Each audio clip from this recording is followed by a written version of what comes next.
7th episode of the But I'm Knitting podcast. My name is Ramona. I'm a knitter from Toronto, and welcome to my corner of the crafting world. You can find me on Ravelry as Mona Lee 81, and you can find me on Instagram as Rome_Raven. Those are pretty much the only social media things that I'm really using right now, so other than YouTube. So we'll leave it simple like that. I'll try and remember to put them in the description below. So let's get on with it.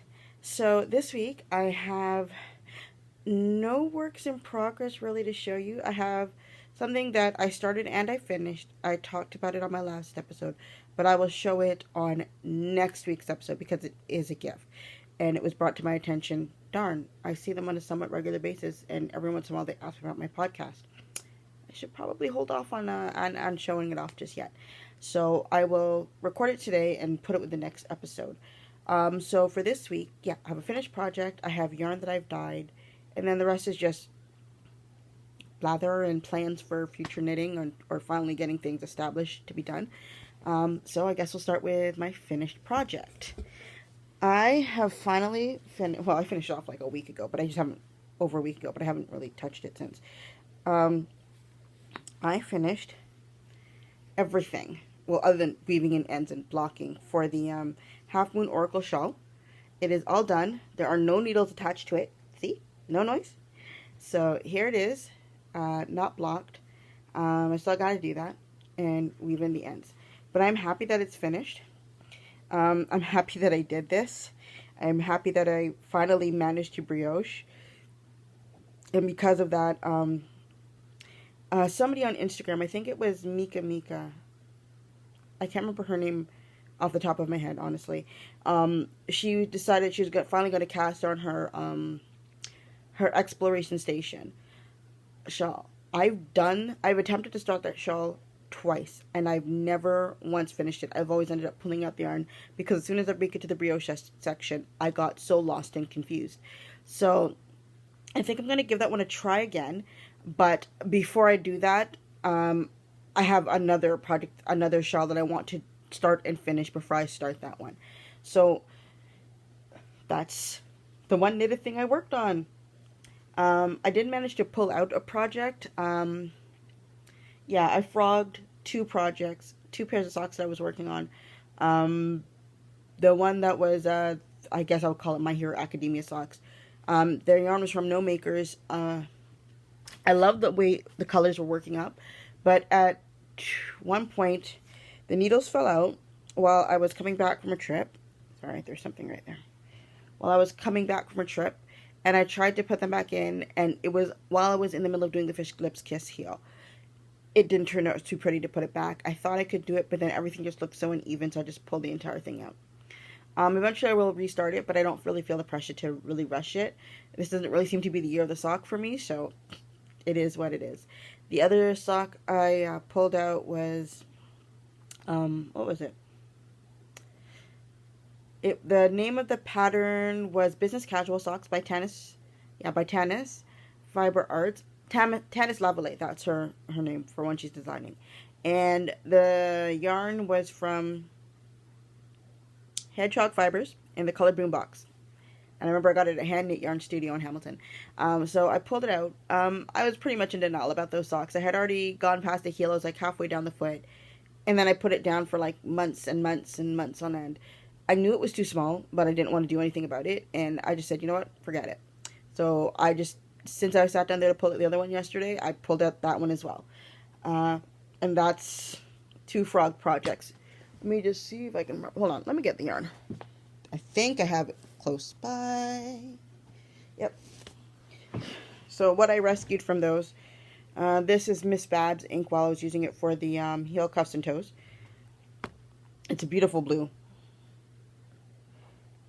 And this is the Hedgehog Fiber in the Boombox colorway. And then this was it's from No Makers, whose shop has closed down. I think it was on the 27th of July was her last day open. But this one was Wonder Woman. I had gotten this last year, but I had not knit anything out of it until this year. So eventually I will get around to doing a pair. I'll definitely be doing a pair of socks with these. Probably the same ones, but just a matter of actually making sure the needles stay in the right place and using the kind of needles that I actually like. Because for these ones, I was using a pair of wooden ones, and they're size 0, so it's like a 2.0 millimeter. I kept thinking they were going to snap on my hands, and I think it made me very, very scared to use them, and I was not enjoying the project. So I will cast it on again with a better pair of needles at a later date. So next, I can talk about my dyeing that I've done.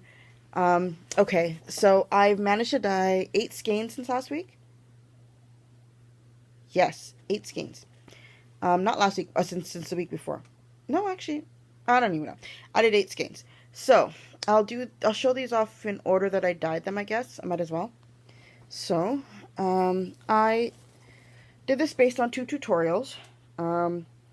One was from, I can never remember her name. She's from Craftsy. She's the one who does the 2 major videos for professional yarn dyeing at home. And another one, I can't remember her name. And then the other one was from Nicole Frost. I found her on Instagram, but she has a YouTube video, and she did this about reverse speckling. And the idea that she used was the same idea that was going through my head when I was doing my. Oh, what is that color? What is that one? That shawl I did last year in November from Stephen West. I can't remember what it's called. Okay, so I got my very beautiful shades of black. I haven't named anything or anything like that, so there's this one. It's just a straight basic black, almost a charcoal, but more, I think it's darker than charcoal. So there's that one.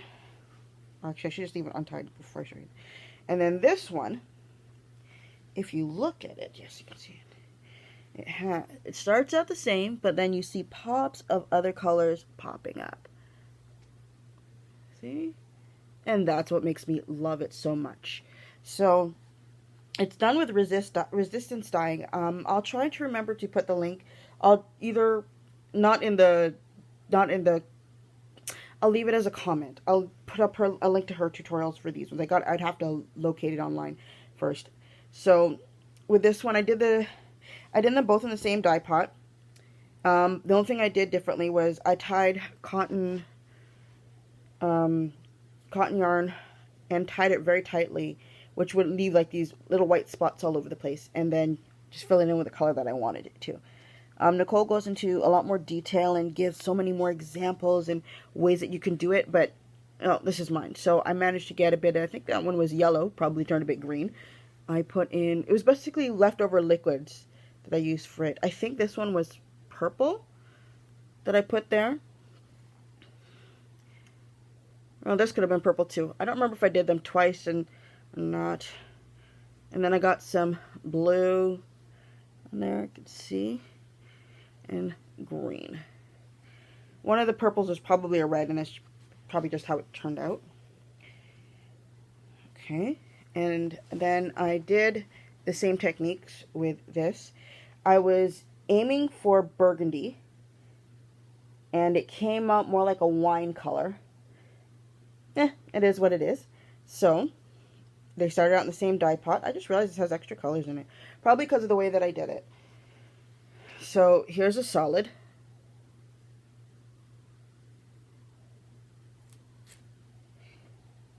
And here it is with a reverse speckling. So this one turned out different because you could actually get to see where the colors bleed a lot more. If you can see, yeah. And because of that, of course, they'll interact with the red and sometimes create different colors than expected. So, like the green, when I put that in, some parts of it turned a little bit brownish around the edges. When I did the blue on here, some of it turned a little bit purple around the edges. You can see it there as well. And then I think at one point I tried to put in like a red, and it kind of didn't turn out right. I don't even know. Or maybe I just didn't do anything with that one. I'm not sure. It's hard to tell sometimes. And then this one, it was yellow like right in the middle, but then you look around the edges, that doesn't look like red, like just yellow anymore. But I like the effect. I really, really do. The next one I did, I was trying for navy. Obviously, looking at this, that did not work out. Yeah, they look a bit messy, but let's start. So this is the solid.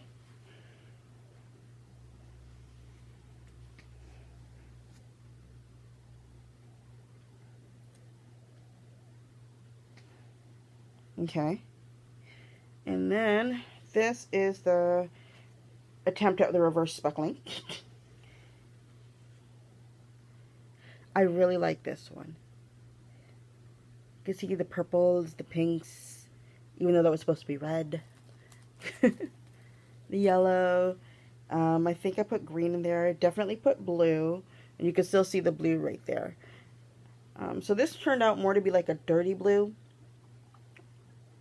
Or like, I don't even know what color to call it. But it definitely is not navy. So I still got to figure out how to do navy select successfully. Maybe the brilliant blue was not the best choice to use for it as my base blue. But I'll eventually figure it out. And then these two, sorry, you will hear crinkling because they're still a bit damp. Or actually, you know what? Let's take care of these ones on my lap and put them back. So, no, forget it. So these are the other two. I was attempting to go for pastels for these ones, and I was just going to leave them as solids. Yeah, apparently, I really got to figure out pastels. Because these are anything but. So these are still damp. I did them yesterday. So I just basically took them off this morning just to show them, and then they're going to go back on there. So this one is with brown. It's not a chocolate brown. This looks more like a cafe au lait type of thing. Or cream in my coffee is what I was thinking of. Alright? It's just a straight up brown, no extra colors left with it. And then this was supposed to be a very pale yellow. It looks more like, there's a yarn, the colorway I had gotten from, I can't remember who was the dyer behind it. But it was supposed to be, it was called Ducky, and it was like one of the brightest yellows you can possibly think of. That's exactly what this looks like. So, attached to these are zip ties. They're actually reusable zip ties. I so think when I saw Kristen from Will and Vines had mentioned it about reusable zip ties. I'm like, there are zip ties that are reusable. So I bought them from Amazon, and honestly, these are great because they last in the hot water, and you know you can pick them up and all that kind of stuff, and you can take them off and use them again. I love it. So these ones turned out pretty solid. They turned out great, right? There's a few places that I did discover had a little bit of white, but that was probably closer to where this was, and it was I didn't move it enough when I was dipping it back in to get the full effect. So that would be, my mistake, understandable. For these ones though, for the brown, I'll just show you on one. This, I realized what my problem was, because when I do my other colors, I put the yarn in, let it soak, take out water, put the dye in, and then pour everything back in. And then, you dip it in the water, again, to make sure that the color gets everywhere. And at the end, when you finish putting in all the colors that you want to put in, then you put in the citric acid. That's fine and good. But when I was doing the brown, I said, oh my gosh, the water's practically clear. Let me just put it in there. I forgot there was citric acid in the water. So what happened is it immediately allowed the first set of brown that I put in to immediately get sucked into the yarn completely, as opposed to going evenly and then get sucked in, so to speak, if you know what I mean. So this has a lot of tonal variation in it that I was not expecting to see, so it turned out nicely. I do like it, but it was not what I was looking for. What I really wanted was basically, if I could, like a whole skein of like this color, like that color right there is what I really wanted to get to. Put it more central, like that, and I didn't get that. I got a lot more of these type of darker colors, which is fine. It's just not what I was expecting. So I know what I have to do for next time, and I probably would have been working on that today. However, I have I looked at my little stash of citric acid and I have like next to nothing. So I'm going to have to buy more of that before I can get to continue. I'll probably put through an order on Amazon or something soon. So let's get on to future plans for knitting. Oh, somebody had asked me a question. Hold on. Let me just pull it up on my YouTube, on my phone. Because there were questions from last week's episode, and I honestly, it was really bad. I didn't get to respond to any of them. So I'm just waiting for my phone to load up.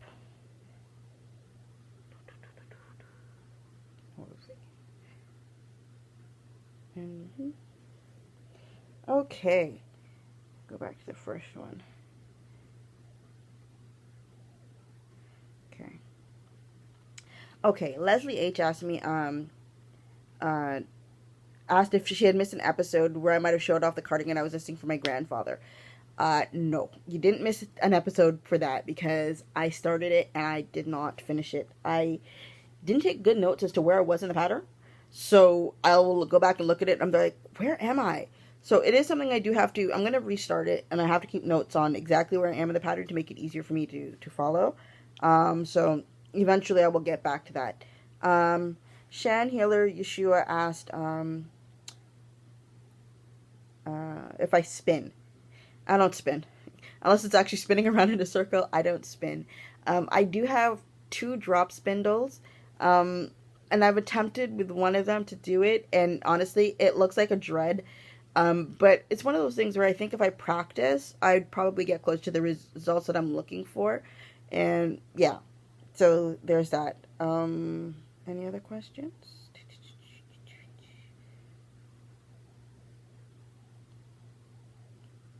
Yep, that's everything for now. Okay, that takes care of that. All right, so upcoming projects. This is one that you guys have seen me talk about a few times, and it's the Sparkle Gray Shawl by Maryland, or Melanie Berg. So I'm definitely going to get started on that this week, but I didn't cast on this week because I wanted to wait for, I wanted to show my yarn because I think I'm going to use my own yarn for this. The question is, what colors of my own yarn am I going to use? So originally I had these 2. I was thinking they look very nice together. And while I do like them, I'm seeing other options that I think I may like more. And I think I'm going to do them in solid. So as much as I love this, this was not an option. So the color I was thinking, I was going to use the solid black, which is this one. So I was going to use a solid black, either with the purple or with the yellow. One of the two. I'm not sure as to which one I'm going to do it with. So, because either one can, honestly, either one speaks to me. I may end up just doing the yellow and black, and I think I have a skein of gray somewhere. It's in one of my bags that I dyed last year. I may do maybe the gray with this one, or put it aside for something else. I don't know. But either way, I'm really liking these 2 together. I think these 2 look very nice. So I think that's maybe what I'm going to go for. So I got to go hurry up and put this back on the drying rack, or hang it out to dry so I can get to do that. So that's going to be my next project. So put that there. So I'm still looking for something to do with this one. Exactly. I don't know. Maybe it could end up in my Explorer Station. I have not decided because I know for that I need 1 solid color and hold on. Let me look it up on my phone.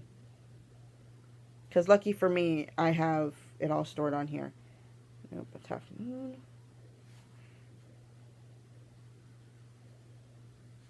Sorry about the pause.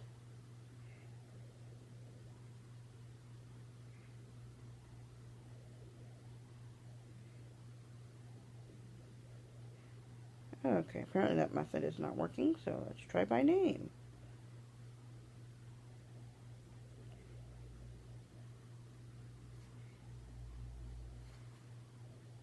Daybreak Doodler.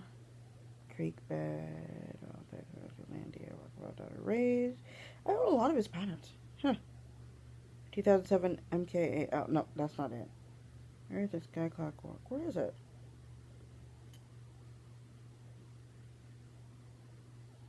Doodler. Okay, maybe it's him. Speckle and Pop. Exploration Station. There we go. Sorry. So for this one, I'm trying to remember where he put in his suggestion. Oh goodness, I have no idea where it is. I just remember there was one that was supposed to be high contrast. One color is supposed to be high contrast to the others, and the other ones which I guess are supposed to be somewhat similar. I think that's what it was, or something like that. So it's going to take me some time to go through looking for that. So for the high contrast, I'd definitely be going with like a black for that. And luckily, I know how to make it. I guess I'd really have to sit down there and think about it before I really get into it. So we'll leave that and we'll come up with it later. I've got time. So that's everything for what I've been working on. Yeah, that's everything for what I've been working on and projects and future plans for knitting and that kind of stuff for now. So the only thing that's left is other stuff that happened to me. Over the weekend, we celebrated the 100th birthday of a lady at my church. Apparently, I've only known her since '85. I thought I'd known her my entire life, but apparently no, which completely surprised me. So she turned 100.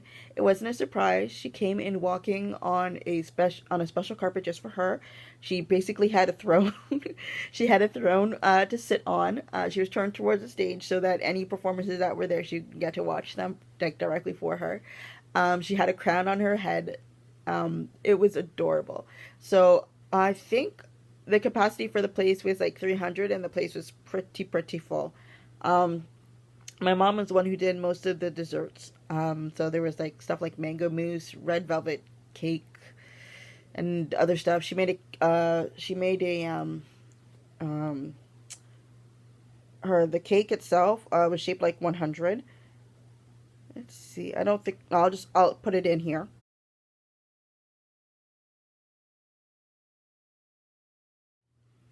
for you to get to see. So there was that. And they gave out these lovely teacup sets. So there it is. Yeah, I thought that was really nice. So yeah, so it's it was her 100th birthday last week. Friday? Yeah, last week Friday. So I thought this was very nice. So my mom was like, well, we can now sit down and have tea together. I'm like sitting down thinking to myself, I'm like, if we're going to put some chocolate in there, maybe we might have a conversation. But still, we'll see how all that goes. So that was pretty much it for me. So that's going to be it. So thank you for watching. Thank you for spending your time with me for your crafting time. And I hope to see you again next time. All right then. Bye.